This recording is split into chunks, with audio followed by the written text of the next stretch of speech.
This is Dentist Money. Now, here's your host, Reese Harper. Welcome to the Dentist Money Show, where we help dentists make smart financial decisions. I'm your host, Reese Harper, here with a close friend that I'm glad has come up from the desert to join us in the mountains, Gary Takacs. How you doing, Gary? Hey, I am doing great, Reese. It's great here to be with you. Well, for those of you who don't know Gary, that'd be probably one of you, maybe two.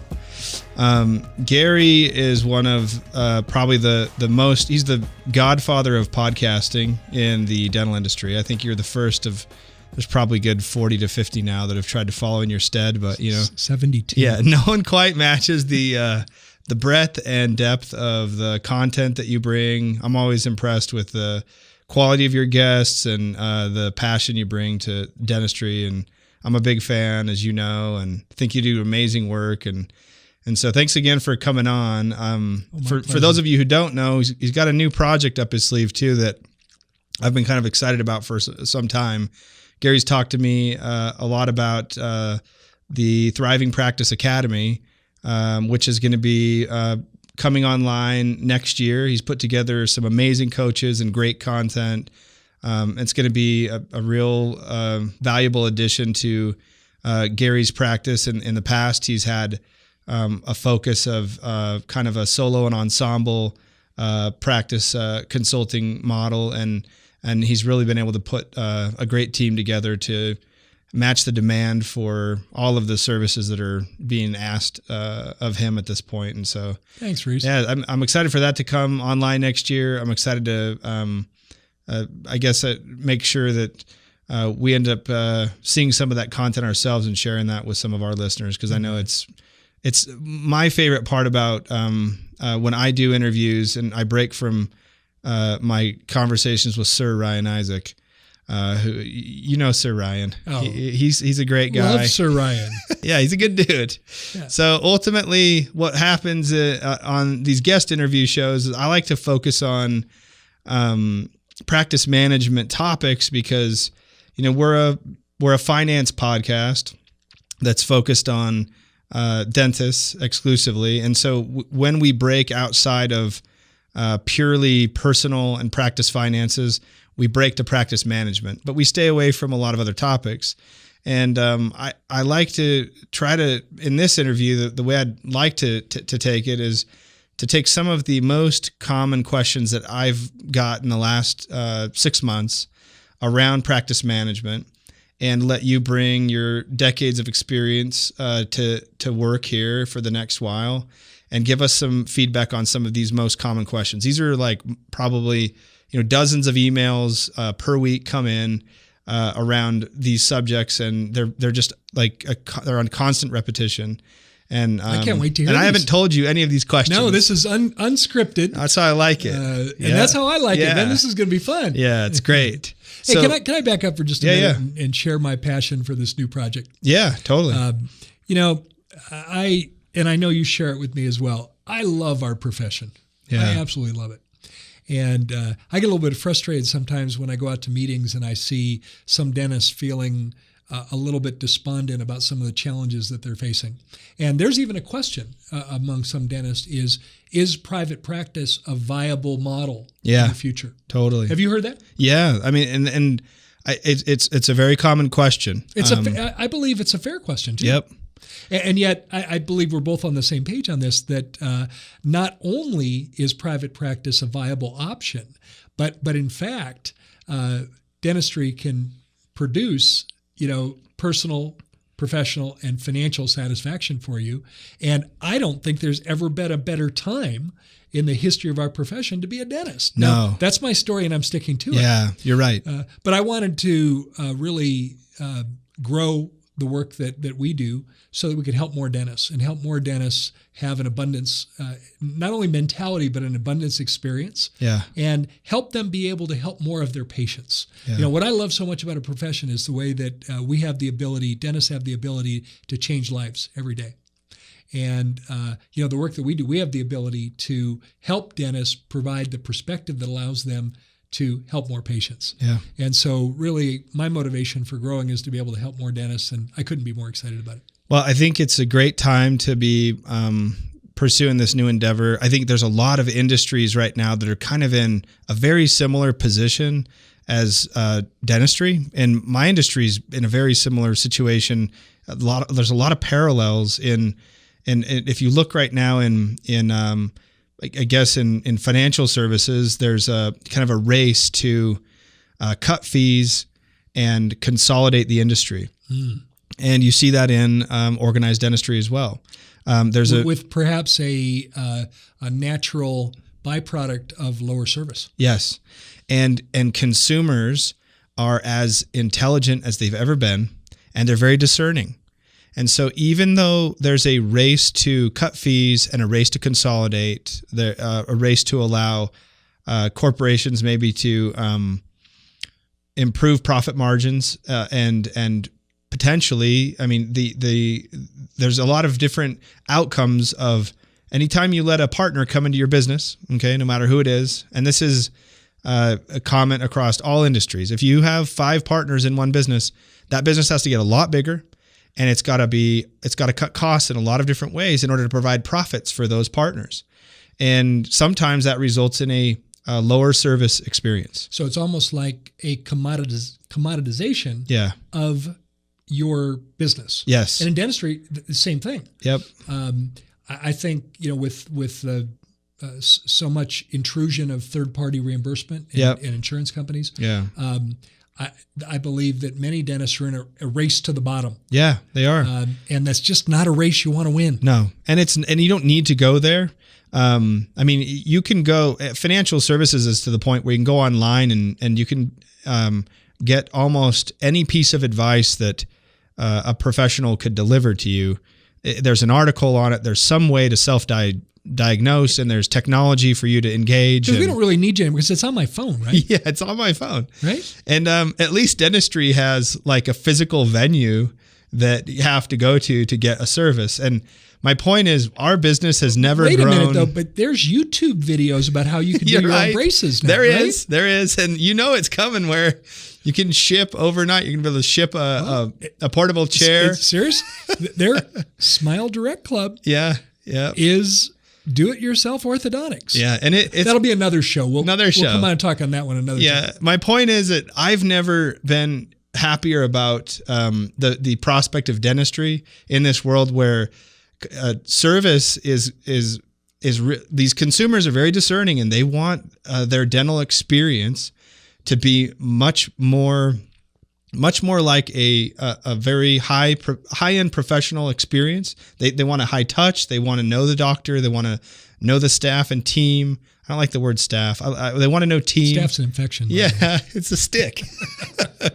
Or a stick. Yeah, it's a long stick. Anyway, and I feel like it's been interesting to see the parallels among many industries: legal services, tax planning, financial services, dentistry, medicine. I mean, medicine is being completely consolidated through an iPhone application to diagnose and prescribe even. Yeah. And so there's an opportunity, though, with a really discerning customer base that's out there. Everyone has information. If you can show them what a real service experience looks like, there is a portion of the market that will always want to pay for that, and they'll prefer quality over cost reduction. See, I knew that we are simply brothers from a different mother. Okay, man. Can we get a fist bump on camera? Yeah, on camera. Okay, everyone saw that. Okay, go to the YouTube channel. You can see that. We just did a fist bump to celebrate this moment. That's right. Anyway, I'll stop going off on that tangent, but I just feel really strongly about that. And I echo your sentiments. Anyway. And I hope as you're watching this and listening to this that you see the hope and you see the opportunity because there are certain patients or customers, clients that want to go and receive services from people who they know, like, and trust. Yeah. And there's enough of them out there for you to make a wonderful business on that. And that's my story, and I'm sticking to it. I like it. Well, let's jump into some of these top questions. Please. Okay. And kind of start with one that's the most common that comes to me, one of the most common. And that would be, I don't really, Gary, I get the question of, I don't really understand exactly who should be at my front desk working up there, what they should be doing. If I have too many people, too few, like my front desk just doesn't seem like it doesn't seem like I'm staffed. I've got my team. It's not staffed correctly. I can say staffed, but I can't call them staff. Okay. Right. Yes. Okay.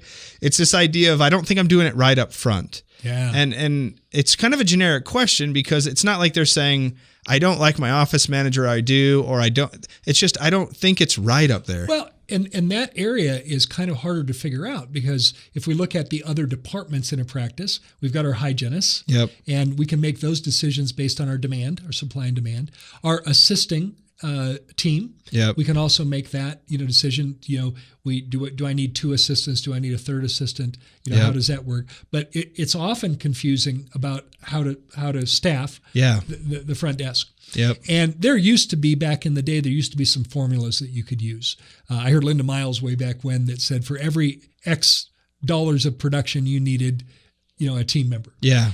Unfortunately, those formulas have sort of evaporated, because today it depends how we're embracing technology. Yeah, technology affects it a lot, doesn't and it? how we're using, our dental practice management software, and whatever brand it is, whatever software that we have, very rarely is a practice using the software to its full capability.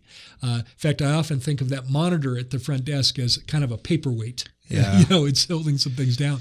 But if we can start to embrace technology in your practice, whether it be through your practice management software or through, for example, patient communication software that allows you to reach out and confirm appointments, you can get a great deal of efficiency. Yeah. And it also depends on the caliber of our front desk team members. I think that's really crucial, Gary. I if I can interject one thought there, when you say embracing technology, what I find a lot of times is that it's difficult for it really isn't the doctor's responsibility. He doesn't have the time, it seems like, to embrace that. So if he doesn't have someone up there who is excited to embrace technology and kind of dive into it and develop some competencies, the practice does kind of run inefficiently. And it hits a glass ceiling of how much someone can do. Yeah. Now, I will tell you that a related question I get a lot is, when do I go to a second front desk team member? Yeah. I've got one up there, but it seems like, she's like that schizophrenic octopus with 8 arms trying to keep everything going. Yeah. And there is a very real practical side of, when do I need an additional person up there to allow us to grow? I'm gonna frame it this way. Okay. And say, don't let the head count at the front desk be your bottleneck. Okay. Don't let that be your bottleneck, because oftentimes a practice will be unable to grow. That's how I feel. How many times have you gone to a really nice hotel? When we go to a conference, or Every something? time I go. There you go. Our conferences are usually at fairly nice places. Yeah. And the hotel is fabulous. Yeah. It's got the pillow soft, the pillow topper mattress, the 150 count Egyptian cotton sheets, and it's just wonderful. But every time you interact with the front desk, there's a queue of 10 people standing,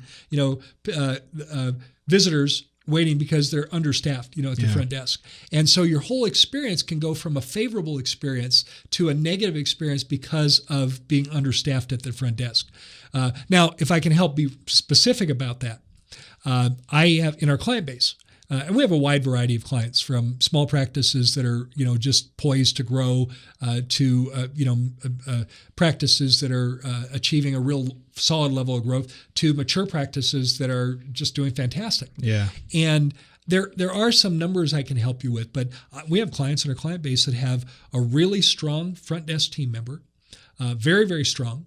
A practice that's producing and collecting $900,000 to $1 million a year with one front desk. With a solo front desk person. Yeah. But now, typically she, and I want to be gender neutral because it could be a male today, that person is very strong. Yeah.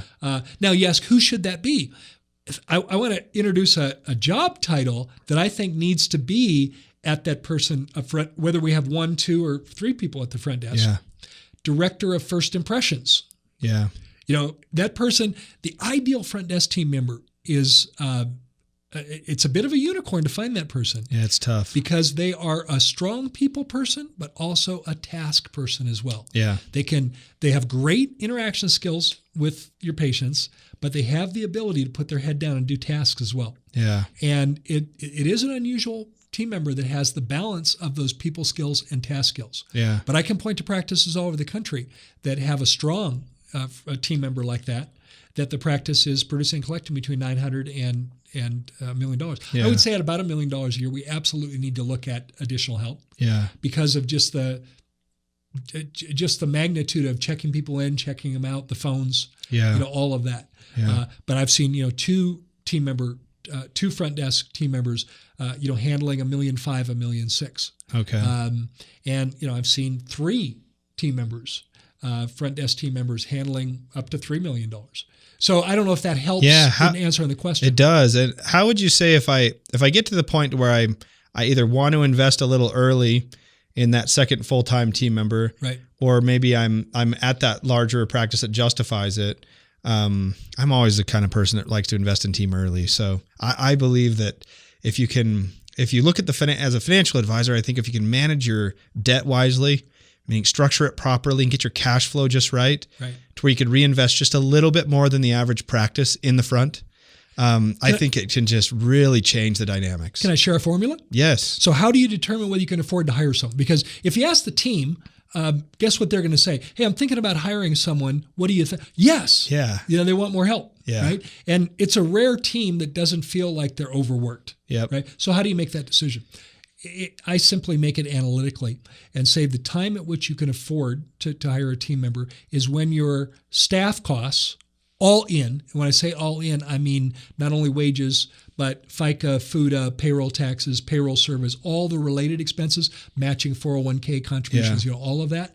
When you're at 28% or less, we can afford to hire some. So for example, if you're at 26%, and you can help your clients with this, when you're at 26%, you have a budget that you can afford to hire someone. Yep. And then you're making the decision on hard science instead of emotions of, well, today everyone was overworked and they felt like we needed more help.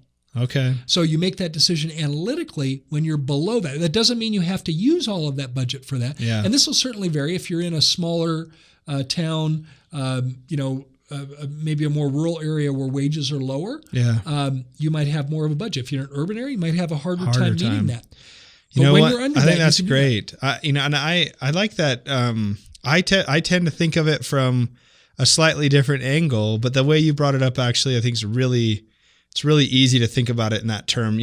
What's my current staff cost, and I'm probably running it a little high, and so that means I'm probably asking them to do maybe a little too much if it's too low, and if it's too high, maybe I'm not doing quite enough. Right.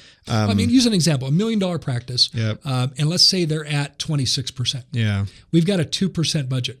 Well, last time I checked, that's $20,000 to bring it up to that 28%. Yep. Did I do the math right? Yep, you did. Genius. So we've got a $20,000 budget. That doesn't mean we have to spend that. No. And one of the things we might consider doing at that point is hiring an additional dental assistant to help us with production. Yeah. That would be cross-trained up front. Yep. To be able to be that maybe half-time person up front as you grow.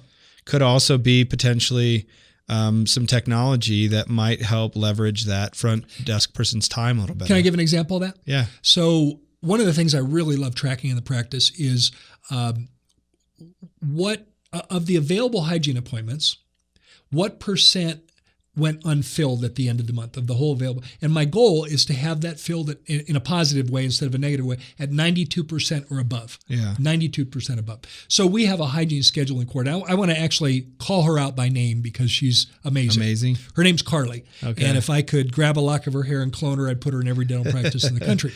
But prior to having patient communication software, she was responsible for keeping hygiene filled.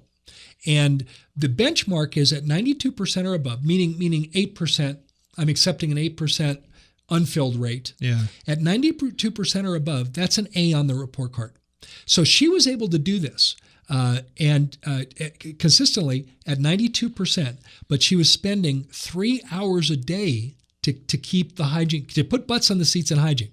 We added patient communication software. Yep. May I share the name? Yeah. We added Solution Reach to that. We did a deep dive in training of Solution Reach. And now for the last year, we've actually had Solution Reach for a number of years, but for the last year, we've been at 97% filled and she's spending an hour a day doing it instead of 3 hours a day. Now, don't worry about Carly's hours. I'm not cutting her hours. We have plenty of other things that she can spend her time on. Yeah. But as an employer, how do you like the idea of her spending an hour to a better degree of performance than spending 3 hours with a lower degree? Yeah, that's the point of good technology. When you implement it properly, I mean, it really just gives your team the ability to accomplish more with less. Now, as we did that, they had wonderful training materials online. I asked her to spend an hour a week in self-training in the training materials.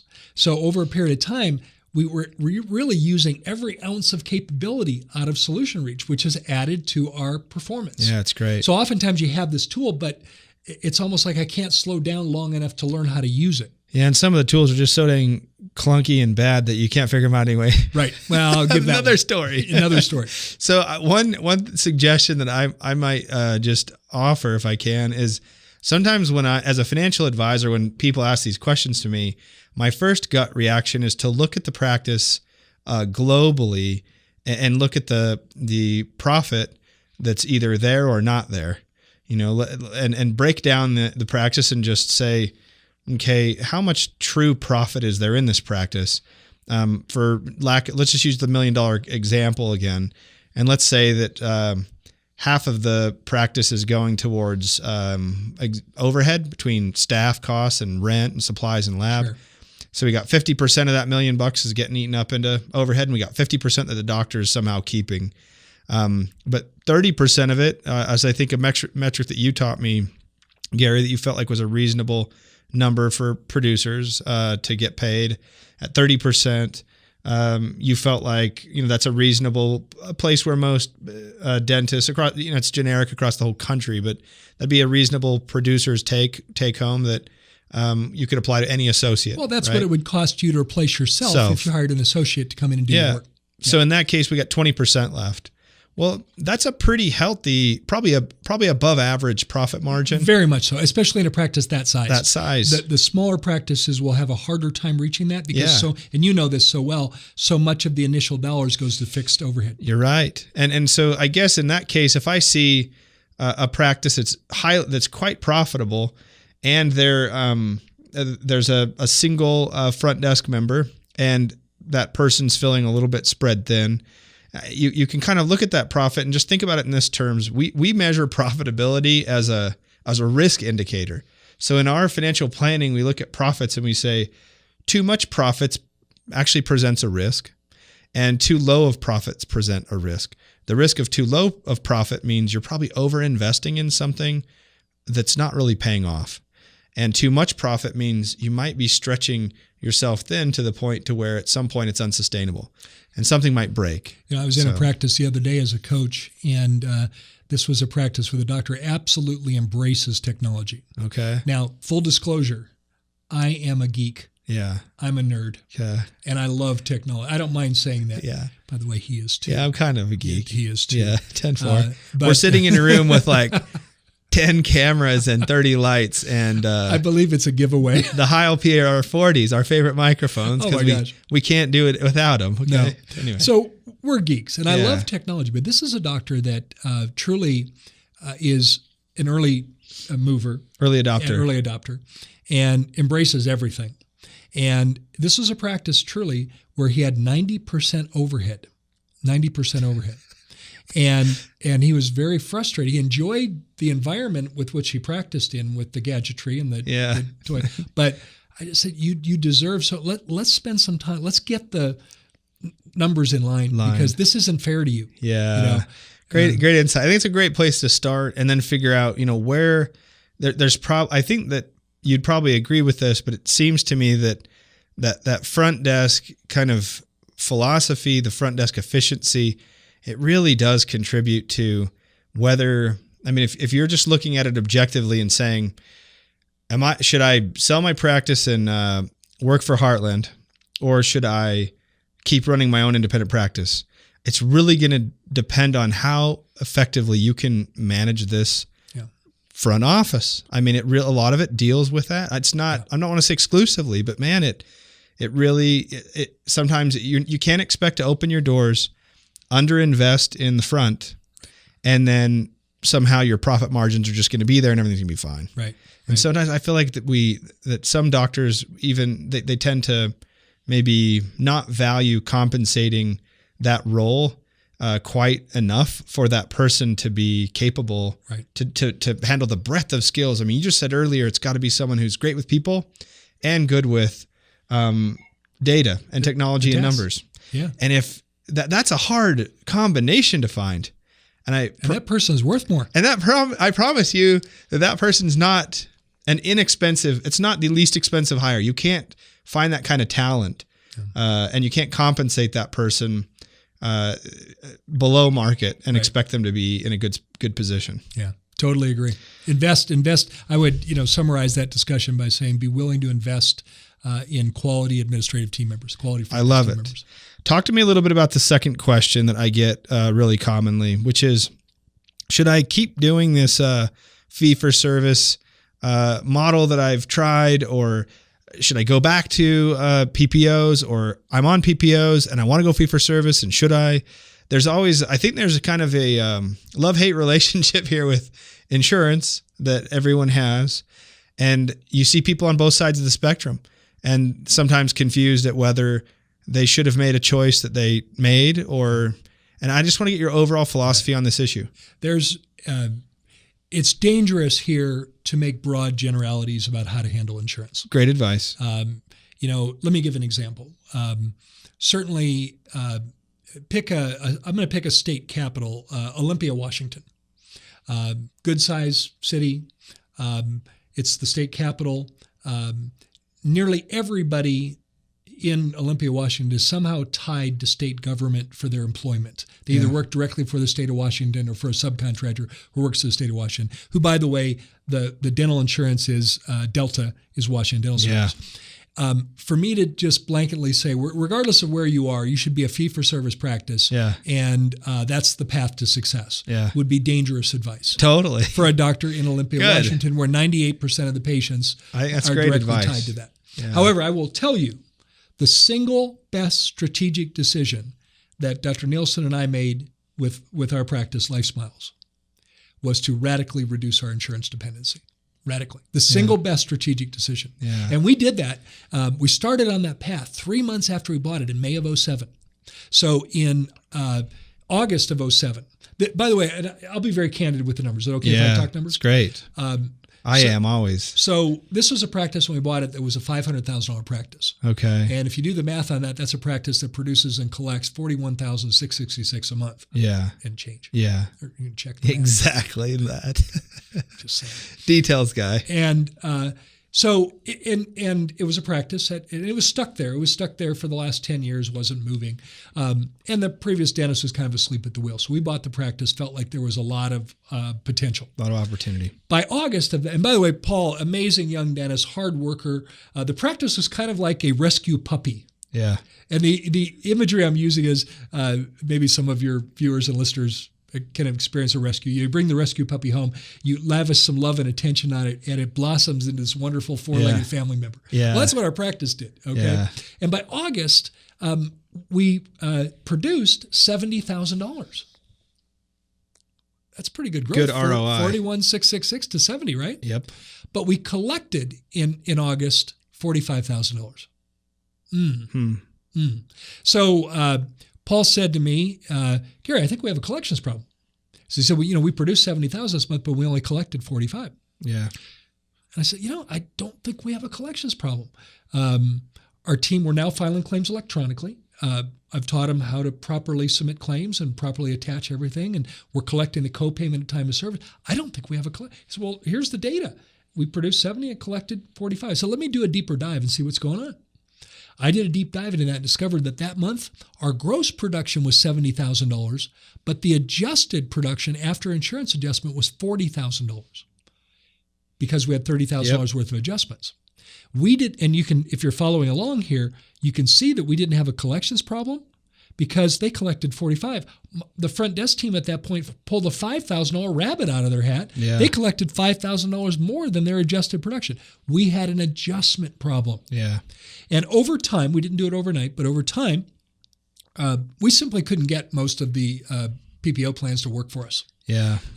I discovered when we were looking at a MetLife patient, every time we did a crown, I'm pretty good at cost accounting. Every time we did a crown on a MetLife patient, it cost us $138. Cost us out of pocket. Just fun to give it away, though, wasn't it? I told the team, what we should do? That front desk drawer that has the sticky notes and the pens in it, we should dump that out. We should put $100 bills in there, and every time a MetLife patient comes in, we'd add them a $100 bill and say, go somewhere else. It would have cost us less money. Yeah. Seriously. And we only had one standard of care. We wanted to take care of patients the way we wanted to take care of. So we weren't about to use a different lab for those patients or have any different clinical protocols for those. We weren't going to use different materials. Yeah. We're going to take care of them like we would take care of anybody. Yeah. Well, over time, we resigned from those plans. And by the way, this is in Phoenix, Arizona. That's what I was going to say. How much of this do you think was driven by your market versus not? I mean, a lot of it has to do with the market, right? And one of the most competitive markets in the country. I made a mistake one time, and I was given a course. I said, you could swing a cat and hit like 10 practices. And all the cat haters, the cat lovers sent me hate mail. So when I say swing a cat, that's not, it's a figure of speech. That's the way they say it in Arizona. We don't really swing a cat, okay?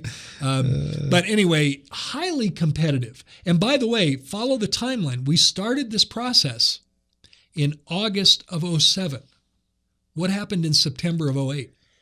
That was not a good time for our friends in the financial industry. The economy just Lehman Brothers, Bear Stearns, took a dive. Wachovia. The way I tell the story is it felt like I was on an elevator and someone just had a big set of bolt cutters and clipped the cables and the elevator just dropped. Yeah. And at that point, and I don't mind sharing this, we were now about a year into the process, about halfway through eliminating these PPO plans. And Paul and I sat down terrified. I don't mind saying that. Yeah. What are we going to do? Yeah. Because literally his schedule went from being booked out a couple weeks solid to Swiss cheese tomorrow. Yeah. And hygiene was even worse. It's good cheese, but I mean. Yeah, but not on your schedule. and we literally said, what should we do? And we're in uncharted territory. And I said, Paul, it's worked for us so far. I think we should just, full throttle ahead. Yeah. And if it doesn't work, we can always go back to what we did and sign up for the plans. And yet I didn't know exactly every single tactic we would do to make it work. Yeah. I knew it was the right decision. Man, those are the moments where they're make or break, though. The 5-year plan would have been drastically different had you made a different choice in that moment. That was a lot of pressure. And we kept pushing. And by the way, this was in an era, in 08 and 09, in Maricopa County, which is the county where Phoenix is located. It's one of the largest counties in the country geographically and also population. We had 1,800 dentists before the downturn in 08. Yeah. After the downturn, it shrunk to 1,400. 400 practices either failed, went bankrupt, or foreclosed. This is going on around us. Yeah. And yet we grew every single year. And we doubled down on what we needed to do. And really what it came down to is better marketing to attract, quality patients that, by the way, didn't have insurance. Yeah. Because then we weren't asking the question, are you in network or out of network? Yep. It took a better level of customer service. Yeah. So that patients we wanted to treat our patients so well that there was no way they would ever want to leave us. So while I'm not going to suggest that every one of your listeners or viewers should go fee for service, that doesn't make sense. I will say this, and this is with full conviction. Every one of your listeners, every one of your viewers could reduce their insurance dependency.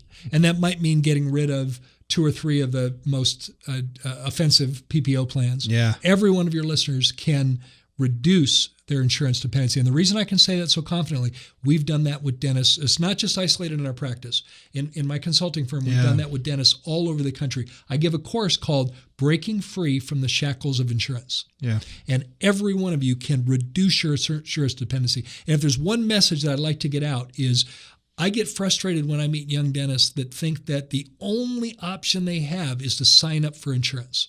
The only option they have. Yeah. And while I will say that it does depend on where you are, it does depend on dynamics in your community, you have other choices. Half of the adults in the United States don't have dental insurance at all. Let's go find some of them. You could add services to your practice that aren't covered by insurance. Things like adult orthodontics, things like treating sleep apnea. Things like cosmetic dentistry. Now, people are going to ask, are my veneers covered by insurance? They're going to ask that question. But when you tell them no, because it's a more progressive type of service and your dentistry only covers the most basic things, they're not happy about that answer, but they understand. Are my dental implants going to be covered by my dental insurance? Yeah. No. And they still want to do those things. So that's another thing you can do is you could add services to your practice that aren't covered by insurance to further insulate you from the intrusion of insurance. Well, I'm sure that people will learn a lot about this from some of the work that you guys are going to be doing at Thriving Practice Academy and some of the content you're going to be releasing too. So, but I would absolutely, and I would say that strategically, it's the single best decision that we've made because it's put us in control of our fees. Okay, so let's go on to the next question. We've had you going here for a while, so we only got a few left. The next question is, if you had to respond generically to if a general dentist asks, should I continue to use my lab or should I do this stuff internally? Should I buy a CEREC or should I continue to expand the use of my CEREC? Talk to me about this a little bit. You bet. And I have a deep background in this. In 1986, that's before some of your listeners were born. Yeah, goodness, it's true. I was privileged to be involved in the introduction of the predecessor to CEREC at the Chicago Midwinter meeting with Dr. Omer Reed. Okay. And this was, the computer that ran that was as big as a refrigerator. Yeah. If you can imagine that. Yeah. But anyway, I would absolutely say from my vantage point, remember I'm not a clinician, but I have a lot of experience on this, that the technology is now there. In terms of being able to restore a tooth, that looks like a tooth. The materials that we use, for the blocks, were really the part of the technology that was lagging behind the other aspects. And the material, we can now use, beautiful monolithic, Emax type restorations, same type of restoration that the lab's going to use. Yeah. So the quality is absolutely there. However, you have to take a close look at, some things that have been happening. Basically, I'll run through. Can I run through some very specific math for you? Yeah, let's do it. So if you were to buy a CEREC with an oven, you're going to spend about $150,000. $150,000. Your lease payment on that's going to be about $2,500 a month. Okay. So you have to look at, am I doing enough units to justify that lease payment? And of course, the Dentsply salesman is going to tell you that you'll never have a lab bill again, and that's not true. Yeah. I don't know any CEREC users that have completely given up their lab bill. Yeah. Multiple units, for example, some anterior aesthetics. Now, granted, again, depending on your skill set, you can do some beautiful anterior aesthetics with CEREC. Yeah. But you're still going to have a little bit of a lab fill. So you have to look at it and say, how much do I pay for a unit? And that's come down radically with the competition in the lab business. When Paul and I bought Life Smiles, we were paying $250 to $275 a unit. Yeah. And if I needed to pay say, how many units do I need to do to justify a $2,500 a month lease payment on the CEREC? If you're paying $250 a unit, I've got to do 10 or more units. You might look at that and say, hey, are there 10 posterior units in my practice we can do a month to pay for that? Then it'd make more sense to have the CEREC because now you're making a capital improvement in your practice instead of paying the lab bill. Yeah. But now that lab bill, what do you see as lab fees today for your clients, given the competition in the lab industry? Well, it's shrinking for sure, and it depends on the size of the practice. It does, right? But you're definitely seeing that compress, and you're seeing the labs end up feeling like, they definitely feel competition. They feel squeezed. Yeah, and I'm seeing lab fees, in the $120 range, $130. So now do the math. If I'm paying $120 a unit, how many units a month do I have to justify that $2,500 a month lab bill? Yeah. And the other way to look at it is, I'm an absolute advocate on the idea of one visit restorations for patients. And you think that patients definitely value that, and will they pay for that? No doubt. Absolutely. Okay. Absolutely no doubt about that. And by the way, it's not just executives that are like thinking, well, I bill out at $500 an hour or so. No, it's mom who has a crazy busy schedule. It's like, I've got one day to do this and I can't come back. Time pressure. Yeah. So in no doubt, patients will appreciate the one visit restoration. And I believe you can market that. I believe you can successfully market that very, very well. But you also have to look at your personality. Are you the type that are going to embrace this technology and go through all the required training? Every practice that I've ever worked with that's implemented CEREC goes backwards before they go forward because of the fact that they've got to slow down to use this new technology. Yeah. And then do you have the team, the assisting team? Because as you get more skilled with it, you want to bring your assisting team on so that they do everything they're allowed to do under your Practice Act. Yep. You don't want to reduce the doctor to become a ceramist. Yep. Which doesn't pay as well. Which doesn't pay. You take a doctor and you convert them to, doing the work of a ceramist, you'd be better off to pay a ceramist to. So there's no easy answer to that. Yeah. Probably depends on the size of your space too. Yeah. Right. If you really can comfortably accommodate that workflow and it doesn't cost you space and chair space too. Can I answer it emotionally instead of analytically? Yeah. Do that. We've talked about it analytically. Yeah. Is it something that's going to make your life more enjoyable? Yeah. Go dive in, or is it going to be something that adds more frustration to you? And it kind of depends on your mindset relative to technology. Yeah. If you're a gadgeteer and you love it, go for it, man. Well, so one more way to think, this is just me listening to you and thinking about this more. You say that, and I know you're just using this as an example, but you say $150,000 unit, your lease payment's $2,500 a month. I'm assuming that's like a 5-year lease. Maybe they give it to you at 0 interest, and you got to pay $2,500 for 5 years. That'd be a total of $150,000. Right.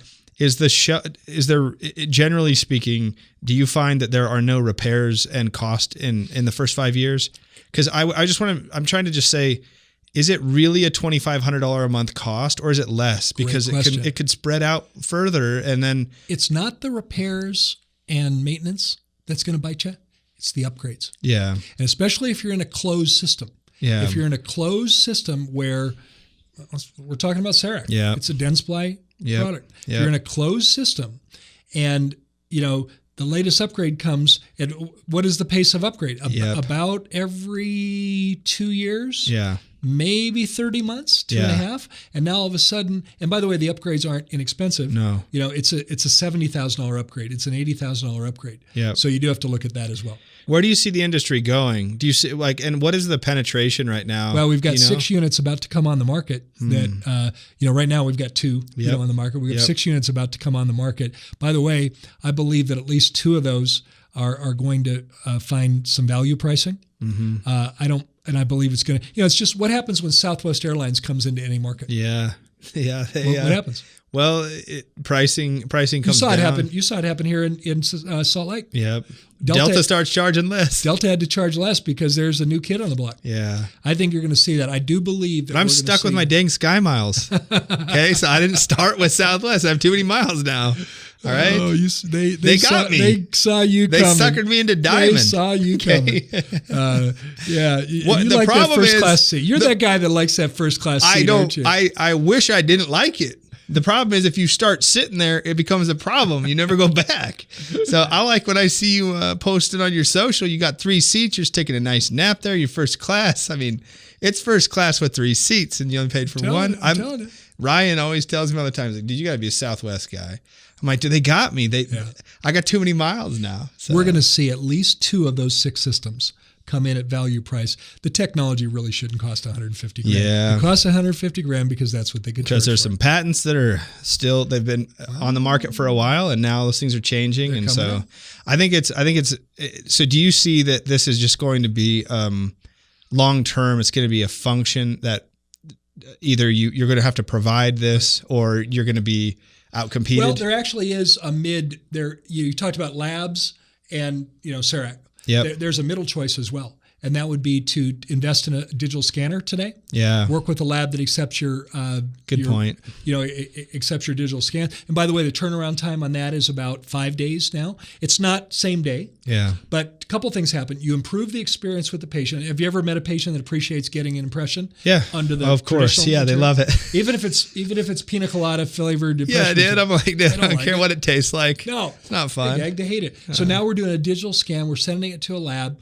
The lab's getting a higher level of accuracy because of the digital scan. They can lower their costs because of the technology. Yeah. You're providing it to them. So you get a lower lab cost, higher result. You're getting a turnaround time in 4 or 5 days. Yeah. And that's technology that really everyone ought to be involved in. Yeah.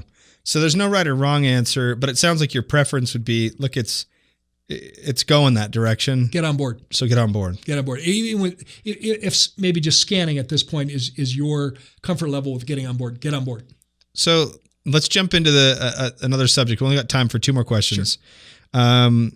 One is, when do you know if you should? The question that I get often is, I don't really know if I should part ways with this employee. I don't really know if if I'm just being frustrated by something, or how do you know if I should fire somebody? How do I know? Because, I will say a disclaimer first. I'm a humanist. Yeah. And I always try to be mindful of the fact that these decisions have impact. Yeah. And there's families involved. There's emotions involved. There's very real financial survival consequences. Consequences. So I don't say any of this in a cavalier manner. Yeah. I think the hardest thing for any dentist to deal with, and myself as an owner included, is dealing with these tough personnel issues. Yeah. But I'm going to share with you that something that I've shared with my clients that, you need, I think about my team. We have 15 team members, and then there's Paul, Tim, and I. There's 18 of us all together. Yeah. And I did the math the other day to figure out that when you look at our dependents among the 18 of us, there's over 65 people that depend on the decisions that we make. 65 people. Wow. And one of those is my 5-year-old grandson, who at this point is completely dependent on others for his, his living. Yeah. And so don't make those decisions lightly. But with that said, you think about that and you think, can I possibly let down 65 people? And because I don't have the courage to address this in my practice. Yeah. And I have an axiom that I believe in. It sounds harsh, but I believe in. You hire slowly and you fire quickly. Yeah. And almost every time that I can think of, when we part ways with a team member, if you do it right, and I want to emphasize this, it should never be a left field discussion. The team member should never have the deer in the headlights like, oh my gosh, I never saw this. Never saw this coming. If that happens and you've done a poor job as a leader and a manager. How many discussions do you think you should have with someone about an issue before you make the decision? Depends on your state. There's actually state regulations on this. If I practice in a state like California, where it's very employer friendly, employee friendly, then you better follow your state HR. If you practice in a state that is at will, where literally you could come in and say, I just don't want to work with you anymore. That's never a good approach. Let's say aside from the legality, because we know that's important, let's say what's best practice? 3. Okay. So the first time you want to say, may I role play as this wouldn't be you, of course. Well, it might be. Reese, we need to have a very serious discussion. There's some performance issues. Let me outline these. Okay. And there needs to be some radical changes in order for you to remain, a team member with us. And we outline that. The second warning, is a written notice. So the first one's a verbal. The second one goes into a written format where we document it and we have them sign that. And we close that discussion by saying, Reese, I want to be perfectly clear. If changes aren't made, let's say it's a tardiness issue, and you're having trouble with getting there in time, that I want to be perfectly clear with this, that if you are late for work another time, it will result in your termination of employment. Yeah. I mean, when you've been that clear about it, and then I don't believe we fired that person. I believe they made a decision not to be there. Yeah, because they knew the consequences of it. So now, is there ever a gray area around that? I mean, heaven forbid there was some kind of emergency at home that happened that day that caused you to be late. Is there there can be gray area in there? So verbal discussion, written, then written, and then the third time it's maybe time. It's time. Maybe a fourth if you're being really nice. Okay, if you're a real humanist like me. Okay, last question. How do I know when it's time for me to sell my practice? That one is such an important question. And I don't know that there's any more on the business side. I don't know that there's any more emotional decision for a dentist to make, because for most dentists, the practice is not, a commodity. It's not like a material possession. Yeah. There's a lot of emotion involved in it. Yep. And literally blood, sweat, and tears and heart muscle and stomach lining in that practice. Yep. And, it's interesting. I've advised 3 clients in the last year who I've advised to pre-sell their practice a little bit early. These were in their mid to late 50s. Yeah. And in their situations, it made perfect sense. They love to practice. They wanted to continue to practice, but they really didn't want to continue with the management responsibility and all of that. And they were able to sell to corporate entities in a positive way, where they could continue to work for the next 2 to 4 years. And step away from the management of the practice.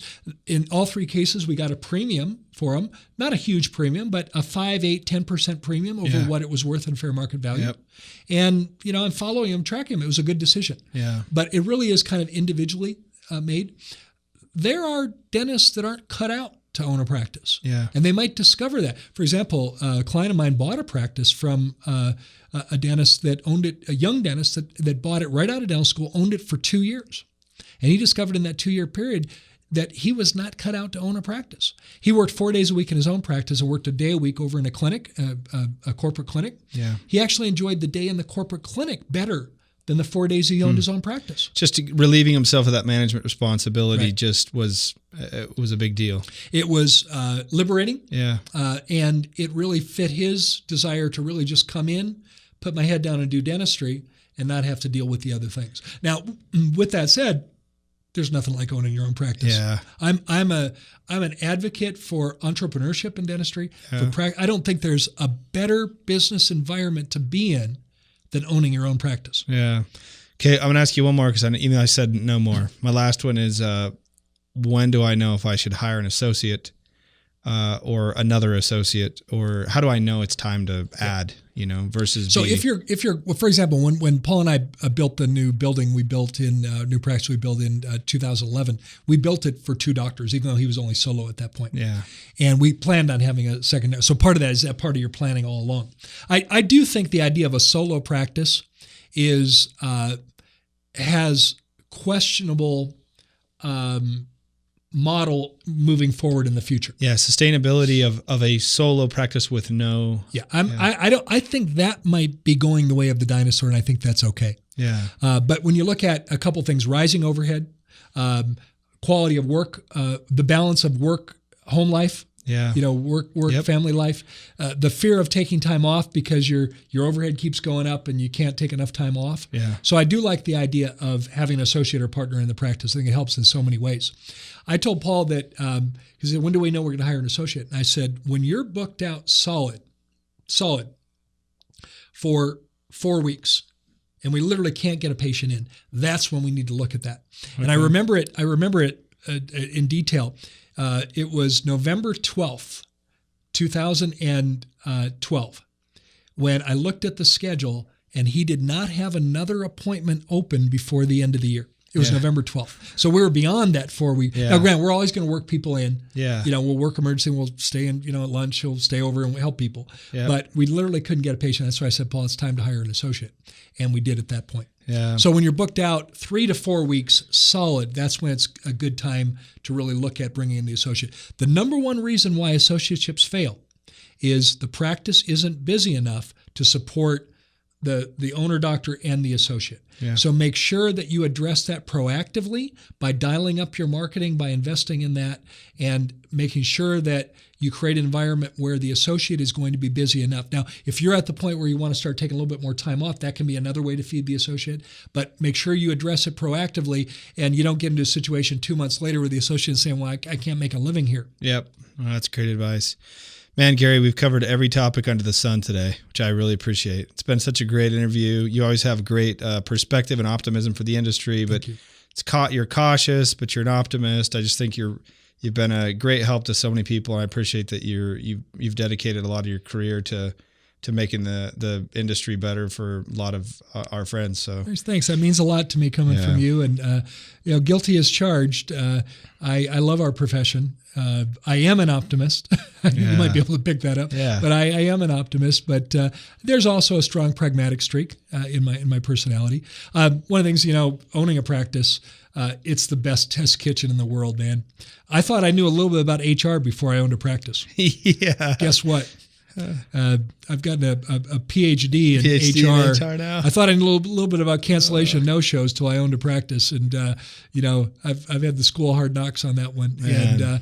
And I spend time every week in the practice, and when I'm lecturing on a Friday, it's a pretty rare Friday that I haven't added new slides based on what happened that week in our practice. Yeah. But it's probably the most fertile test kitchen or learning and teaching laboratory that one could have. Well, tell everyone how they can get in touch with you if they'd like to learn more about the Thriving Practice Academy that's coming up. You bet. Takacs Learning Center, if they don't know much about it. You bet. The website today is Takacs, my last name, Takacs, learningcenter.com.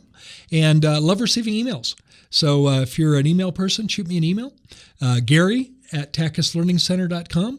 And having raised 4 kids, I learned how to text. So if you're a texter, that's actually my preferred method of communication. Cool. Reach me on my cell, 602-321-1778. Don't bother leaving a message. Yeah, just text. Just text. Text me. What about the Thriving Dentist Show? How do people? It's one of the most successful podcasts in the industry. How do they get subscribed to it? It's on iTunes. It's on Google Play. Just type in Thriving Dentist Show. By the way, we have listeners in 158 countries. I count myself very blessed to have that wonderful audience around the world. We'd love you to listen to the show. All 303 episodes as of today. Wow. All of them are available in the archive. You can download all of those, and would love to have you join the ranks of listener on the Thriving Dentist Show. You can do that on iTunes, Google Play. Hit subscribe. That means every Wednesday when we upload a new show, it'll automatically be uploaded to your listening device. Well, Gary, thanks again. We really appreciate you coming on. It's been great to get this on film and on the airwaves. And for those of you who would like to reach out to Gary, that we'll put all his information in the show notes, and links and everything will be there as well. Just like to thank everyone for listening to the Dentist Money Show. We're really grateful to have each of you each week, and grateful for the continued comments and suggestions and questions that keep coming in. Really appreciate it and really enjoying it. Hey, let me take a minute and thank you, man. Yeah. I appreciate all that you do. We share a number of clients, and I love to see firsthand the peace of mind that our clients have that you work with on the financial side. And we talk about this when we have dinner, and how they just feel so good about knowing the direction that they're going, and it allows them to be better practitioners. Clinically and behaviorally. Well, I think that's true. Thanks a lot. Really appreciate that. If you'd like to leave us a comment on iTunes, you know how to do that. We appreciate the comments on our website at dentistadvisors.com. And if you'd like to book a free consultation, you can hit that green button on our website, pick a time that works for you, and schedule an appointment with one of our advisors to ask more questions. And I'll be happy to point you in the right direction at any time. Thank you so much for listening, and thanks again for tuning into the Dentist Money Show.